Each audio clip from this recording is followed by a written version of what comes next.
সম্মানিত মৎস্য খামারি ভাই বন্ধুগণ, আসসালামু আলাইকুম। মিথিলা মৎস্য নার্সারির পক্ষ থেকে আপনাদেরকে জানাই আন্তরিক শুভেচ্ছা ও অভিনন্দন।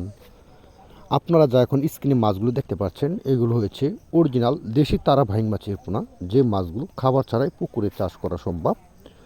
আপনাদের যে পুকুরে কাদা রয়েছে ওই কাদার মধ্যেই তারা ভাইং মাছের খাবার রয়েছে বা যৌন খাবার হয়, ওইখানে যৌন প্লান্টন তৈরি হয়।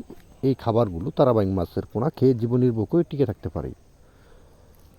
আপনারা অনেকেই ভাবছেন যে তারা বাইং মাছের পোনা কোথায় পাবো বা আমরা নতুন চাষ করব, কিভাবে মাছগুলো চাষ করা সম্ভব হয়।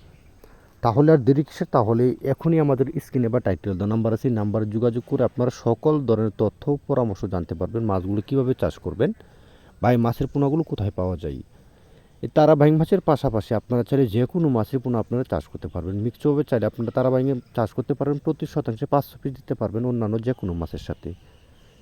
আর যদি আপনারা একক চাষ করতে চান তারা ভাইং মাছের পোনা, তাহলে প্রতি শতাংশে দিতে পারেন 1500 থেকে 2000 পিস দিতে পারেন প্রতি শতাংশ মধ্যে। কারণ এই মাছগুলো জন্মই হয়েছে কাদার মধ্যে থেকে বা কাদার ভিতর থেকেই ঠেলে তারপরে মাছগুলো ধরা হয়। পুকুর শেষে কীভাবে মাছগুলো ধরবেন, আমরা মূলত মাছগুলো এমন করে অক্সিজেন প্যাকেটিং করে সারা বাংলাদেশে যত্ন সহকারে মাছের পোনাগুলো হোম ডেলিভারি দিয়ে থাকি। আপনারা অনেকেই জানেন না যে মাছের পোনাগুলো কীভাবে হোম ডেলিভারি দেওয়া হয় বা প্যাকেটিং করা হয়। মূলত আমরা মাছগুলোকে এমন করে অক্সিজেন প্যাকেটিং করে তারপর আমরা বাংলাদেশের 64 জেলার মধ্যে বা আপনাদের লোকেশন বরাবর আমরা মাছের পোনা পাঠিয়ে থাকি। এমন করে শাওয়ারিংও করি আমরা ট্যাঙ্কির মধ্যে। তারা বাইং মাছের পোনা দেখেন কত সুন্দর দেখা যাচ্ছে, হাতে তুলে আপনাকে দেখানো হচ্ছে। এগুলো হচ্ছে 1.5 থেকে 2 ইঞ্চি সাইজের পোনা। অবশ্যই আপনার আমার চ্যানেলটি ফলো অথবা সাবস্ক্রাইব করে রাখুন।